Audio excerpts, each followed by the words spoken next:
24 मार्च 2015 सुबह 9:27 एक plane contact में आता है मर्साई ऑन रूट कंट्रोल सिस्टम के। ये प्लेन एक एयरबस 320-211 होता है एंड इसको ऑपरेट कर रहे होते हैं जर्मन विंग्स। ये प्लेन जा रही होती है बार्सिलोना से डसेल्डॉर्फ। सारी चीजें नॉर्मल नजर आ रही थी। इस प्लेन के जो कैप्टन थे उन्होंने सुबह 9:30 बजे फिर से एयर ट्रैफिक कंट्रोल का क्लियरेंस पढ़ा, जिसकी वजह से इनको अलाउड था रास्ते में आ रहे एक वे पॉइंट की तरफ जाना। लेकिन थोड़े ही मिनटों बाद कुछ गलत लग रहा था। मर्साई के कंट्रोल सेंटर में यह देखा जाता है कि इस प्लेन की जो ऑल्टीट्यूड है फ्लाई करने की वो 30,000 फीट है एंड ये 2,000 फीट नीचे था जहां पर ओरिजिनली उसको होना चाहिए था एंड इसके साथ साथ वो ऑल्टीट्यूड नीचे नीचे गिरा जा रहा था। ये देखकर मर्साई कंट्रोल सेंटर से एक कॉल किया गया उस प्लेन में एंड ये पूछा गया कि आपको किस ऑल्टीट्यूड पे फ्लाई करने के लिए क्लियरेंस मिली है, लेकिन प्लेन से कोई रिस्पॉन्स नहीं आया। अगले 30 सेकंड में मर्साई कंट्रोल सेंटर ने फ्लाइट क्रू को कांटेक्ट करने के लिए 2 और ट्राई किए एंड इसके बावजूद कोई जवाब नहीं आया। 9:34 पर कंट्रोल सेंटर ने ट्राई किया एक अलग फ्रीक्वेंसी पे उस फ्लाइट से कनेक्ट करने का, लेकिन फिर भी कोई रिस्पॉन्स नहीं आया। अब 9:35 से लेकर 9:39 तक मर्साई कंट्रोल सेंटर ने उस फ्लाइट को कांटेक्ट करने का ट्राई किया अलग अलग फ्रीक्वेंसीज पे। एक air traffic controller from the French air defence system ने भी ट्राई किया इनको कांटेक्ट करने का। इसके अलावा एक और फ्लाइट ने ट्राई किया, लेकिन हर बार कोई रिस्पॉन्स नहीं आया from the German wings flight 9525। 9:40 पर उस फ्लाइट से रेडार कांटेक्ट लूज हो गया। फ्रेंच एयर ट्रैफिक कंट्रोलर्स ने एक डिस्ट्रेस फेज ट्रिगर कर दिया। इसका मतलब यह था कि उस फ्लाइट में जितने भी लोग हैं वो डेंजर में हैं एंड उनको हेल्प चाहिए। एंड सुबह के 9:41 पर जर्मन विंग्स फ्लाइट 9525 क्रैश कर जाती है एल्प्स के एक माउंटेन में। लेकिन हुआ क्या? जो क्रैश हुआ वो एक रिमोट माउंटेन पे हुआ, जिसका मतलब यह था कि वो ह्यूमन सिविलाइजेशन से दूर था। अब क्योंकि वो एक रिमोट एरिया था, वहां पर रोड्स का एक्सेस नहीं था, जिसकी वजह से जो इमरजेंसी क्रू है उसको हेलीकॉप्टर से लाना पड़ा था। जो प्लेन क्रैश किया था वो पूरी तरीके से डिस्ट्रॉय हो चुका था। अब इस प्लेन का जो इंपैक्ट एरिया था वो बहुत वाइड था, लेकिन उसके पीसेस जो थे वो बहुत ही ज्यादा छोटे हो गए थे। कॉकपिट का वॉइस और फ्लाइट रिकॉर्डर उसी वीक में मिल गया था, लेकिन वो दोनों बहुत बुरी तरीके से डिस्ट्रॉय हो गए थे। एंड जब फ्लाइट इन्वेस्टिगेटर्स ने उस डेटा के थ्रू एक स्टोरी बनाने का ट्राई किया, वो स्टोरी एक पर्टिकुलर नैरेटिव और एक पर्टिकुलर एक्शन की तरफ पॉइंट कर रही थी। जो प्लेन था वो हाईजैक हुआ था, लेकिन नॉट बाय टेररिस्ट्स।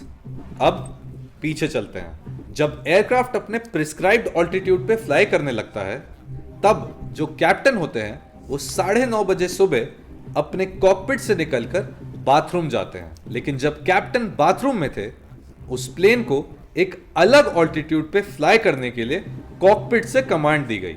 अब 9:34 पर कैप्टन बाथरूम से वापस आते हैं एंड कॉकपिट में घुसने के लिए एक्सेस का रिक्वेस्ट करते हैं, लेकिन उनको एक्सेस नहीं मिलता है एंड जो दरवाजा होता है कॉकपिट का वो लॉक होता है। अब जब कैप्टन खड़े होते हैं कॉकपिट के डोर पे, वो अचानक से कुछ समझना स्टार्ट करते हैं। जो उनका को पायलट था उसने प्लेन हाईजैक कर लिया था एंड अब कैप्टन के पास कोई रास्ता नहीं था कॉकपिट में अंदर जाने का। कॉकपिट में एंटर करने के लिए जो क्रू मेंबर है उसको एक इंटरकॉम पे कॉल करना पड़ेगा कॉकपिट के अंदर। इसके बाद एक कीपैड पे उसको हैश वाली की दबानी पड़ेगी। इस चीज की वजह से पायलट को अलर्ट मिल जाता है कि कोई कॉकपिट के डोर पे है। अब पायलट के हाथ में होता है कि वो कंट्रोल को चेंज कर दे एंड डोर को लॉक से अनलॉक कर दे, और जो क्रू होता है उसको इमरजेंसी कोड्स भी कुछ दिए जाते हैं ताकि वो डायरेक्टली उसे दबाकर अंदर घुस पाए अगर उन्हें कुछ सस्पिशन है कि कॉकपिट में कुछ गलत हो रहा है या किसी को कुछ प्रॉब्लम हो रही है। अब इस इमरजेंसी वाले तरीके के लिए क्या करना होता है कि जो इमरजेंसी कोड होता है उसको तुम्हें डालना पड़ता है कीपैड में। इसके बाद एक 30 सेकेंड टाइमर चलता है, जिसके बाद 5 सेकेंड के लिए कॉकपिट का डोर खुल जाता है। लेकिन इसके अलावा एक और मैकेनिज्म होता है जो पायलट यूज कर सकता है। अब अगर पायलट को सस्पिशन है कि एक हाईजैकिंग हो रही है, तो वो सारे इमरजेंसी एक्सेस को ओवरराइड करके लॉक कर सकता है कॉकपिट के डोर को, जिसकी वजह से कोई भी कुछ भी करके कॉकपिट के अंदर घुस ही नहीं सकता। एंड यही वो चीज है जो इस को पायलट ने यूज की यहाँ पर इस प्लेन को हाईजैक करने के लिए। जो कैप्टन थे प्लेन के, वो लॉक हो गए थे कॉकपिट के बाहर बिना किसी कंट्रोल के। 9:39 पर कॉकपिट के अंदर जो वॉइस रिकॉर्डर था उसने ये ग्रैब किया कि कॉकपिट के डोर पे कोई बहुत तेजी से मार रहा है, लेकिन वो कॉकपिट डोर खुलने का नाम ही नहीं ले रहा था, क्योंकि उसको बनाया गया था आर्म्ड हाईजैकर्स से पायलट्स को बचाने के लिए। एंड इसीलिए कैप्टन के पास कोई चांस नहीं था। एंड आखिरी के कुछ मिनटों में सबको, कैप्टन, पैसेंजर्स, फ्लाइट क्रू, सबको पता था कि ये प्लेन क्रैश होने जा रहा है। किसी ने भी उस क्रैश को सरवाइव नहीं किया। 144 पैसेंजर्स, 4 कैबिन क्रू, कैप्टन और को पायलट सबकी उस क्रैश में डेथ हो गई। इन पैसेंजर्स में एक एंटायर स्कूल की क्लास थी जो अपने फील्ड ट्रिप से लौट रहे थे स्पेन से। जो कैप्टन थे 34 ईयर ओल्ड पैट्रिक सॉन्डेनहाइमर, वो 2 बच्चों के पिता थे।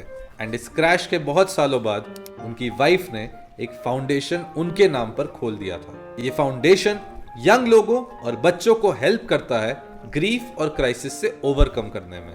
पैट्रिक के हजारों फ्लाइट आवर्स थे एंड उनकी लाइफ के आखिरी मोमेंट्स डेडिकेटेड थे प्लेन को और पैसेंजर्स को बचाने के लिए।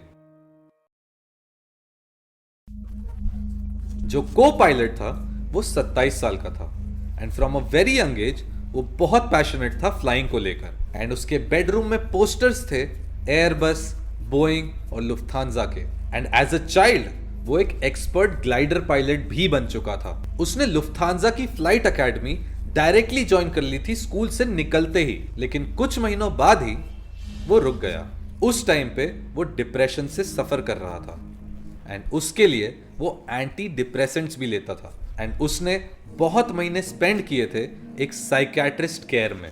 कुछ ही टाइम बाद उसको एक मेडिकल रिकमेंडेशन मिला कि वो अब रिकवर कर रहा है। एंड कुछ ही महीनों बाद उसका स्टूडेंट पायलट लाइसेंस और fit to fly certificate restore हो गया। लेकिन एक कंडीशन ये थी कि आगे चलकर अगर उसे साइकियाट्रिक ट्रीटमेंट की जरूरत पड़ी तो उसको ग्राउंड कर दिया जाएगा फ्लाइंग से, मतलब कि उसको फ्लाई नहीं करने दिया जाएगा। इसके बाद भी उसने अपनी ट्रेनिंग कंटिन्यू रखी अनटिल उसको एक प्रॉब्लम हो गई।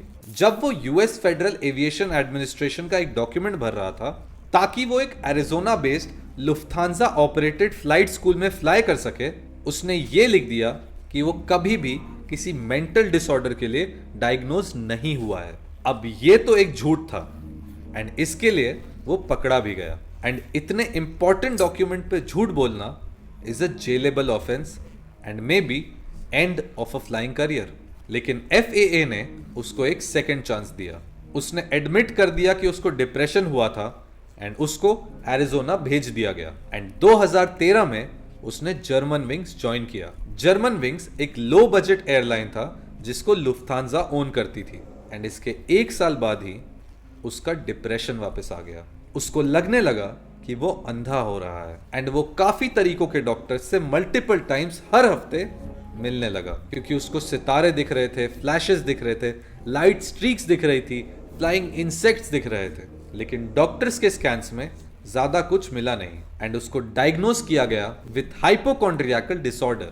एंड इसके साथ साथ उसके फैमिली डॉक्टर ने भी कुछ डायग्नोज किया एंड वो फैमिली डॉक्टर ने उसको सजेस्ट किया कि वो एक साइकियाट्रिक क्लिनिक जाए। लेकिन उस को पायलट ने ऐसा कुछ नहीं किया।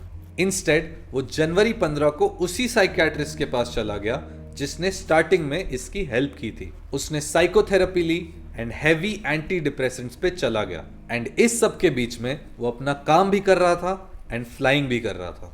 फरवरी से मार्च के बीच में उसको मल्टीपल सिक नोट्स मिले मल्टीपल डॉक्टर्स से। वो सही कंडीशन में नहीं था एंड वो चेंज करना चाहता था कुछ। क्रैश से 4 दिन पहले उसने अपने कंप्यूटर पे एयरबस 320 का लॉकिंग मैकेनिज्म सीखा था। उसकी जो उल्टी फ्लाइट थी डसेल्डॉर्फ से बार्सिलोना तक की, उस पे उसने डिसेंट मैकेनिज्म ट्राई किया था थोड़ी सी देर के लिए, जब पैट्रिक सॉन्डेनहाइमर कॉकपिट के बाहर थे। एंड जो रिटर्न फ्लाइट थी फ्रॉम बार्सिलोना टू डसेल्डॉर्फ, उसमें उसने कॉकपिट का लॉकिंग मैकेनिज्म एंड जो डिसेंट सिस्टम था वो यूज करके प्लेन को क्रैश करवा दिया। लेकिन ये कैसे हुआ होगा? पायलट्स के लिए मैंडेटरी होता है हेल्थ स्क्रीनिंग्स और रेगुलर एनुअल चेकअप्स, लेकिन मेंटल हेल्थ को इजीली ओवरलुक कर दिया जाता है in front of physical health. And क्योंकि पायलट्स ऑपरेट करते हैं एक ऑनर सिस्टम पे, उनसे एक्सपेक्टेड होता है कि वो सेल्फ इवैल्यूएट करें अपनी हेल्थ, एंड ये चीज एक इशू बन सकती है। अब जैसे इस केस में इस को पायलट को मना किया गया था डॉक्टर के थ्रू कि वो फ्लाई ना करे, लेकिन वो चीज उसने अपने एम्प्लॉयर को नहीं बताई। लेकिन ऐसा कोई इंसान अगर एक रिस्क है पब्लिक सेफ्टी को, तो जो डॉक्टर होता है वो डॉक्टर पेशेंट कॉन्फिडेंशियलिटी ब्रेक कर सकता है एंड रिपोर्ट दर्ज कर सकता है अगेंस्ट देयर पेशेंट। लेकिन ऐसा कैसे हो सकता है कि जो मल्टीपल डॉक्टर्स हैं जिन्होंने मल्टीपल सिक नोट्स इसके मल्टीपल डिसऑर्डर्स के लिए लिखे थे एंड जिन्होंने डिक्लेयर कर दिया था इसको अनफिट टू फ्लाई, उनमें से एक ने भी ये नहीं सोचा कि ये इंसान पब्लिक सेफ्टी को एक रिस्क हो सकता है? अब ये तो हमें नहीं पता। अब ये जो डॉक्टर्स ने रिपोर्ट नहीं किया, डॉक्टर पेशेंट कॉन्फिडेंशियलिटी नहीं तोड़ी, ये सारी चीजें काफी सेंसिटिव हैं। तो इन चीजों पे बिना नॉलेज के कुछ भी बोलना मेरे लिए सही नहीं होगा। एंड मैं तुम्हें सजेस्ट करूंगा, जैसा कि फर्न ने अपने चैनल पे सजेस्ट किया है, कि तुम इन पर्टिकुलर आर्टिकल्स को जाकर देखो, पढ़ो और इस केस के बारे में समझो। एंड जब तुम ये वीडियो देख रहे हो, ये जरूर सोच लेना कि ऐसा सिचुएशन आना बहुत अनलाइकली होता है। 2015 में जर्मन विंग्स का नाम चेंज करके यूरो विंग्स कर दिया गया था, लेकिन ये जो चेंज आया था वो क्रैश से पहले आ चुका था। एंड एंड में लुफ्थांजा ने उन सारे फैमिलीज को कॉम्पेंसेट किया जिनके फैमिली मेंबर्स उस प्लेन में थे। लेकिन क्वेश्चन यही उठता है कि क्या ये पैसा इनफ है? उन फैमिलीज ने ऐसे लॉसेस झेले हैं जो शायद पैसा कभी भी हील ना कर पाए। ये पूरी वीडियो जो तुमने देखी वो फर्न के चैनल से ली गई है एंड वहां पर उन्होंने इंग्लिश में बहुत ब्यूटीफुली इस पूरे सिनारियो को अच्छे से समझाया है। तो अगर तुम्हें इस वीडियो को इंग्लिश में देखना है तो तुम उनके चैनल पर जाके देख सकते हो, मैंने लिंक डिस्क्रिप्शन में दे रखा है। एट द एंड मैं यही कहना चाहूंगा कि अपने परिवार वालों के और अपने आसपास के लोगों के मेंटल हेल्थ का ख्याल जरूर रखें।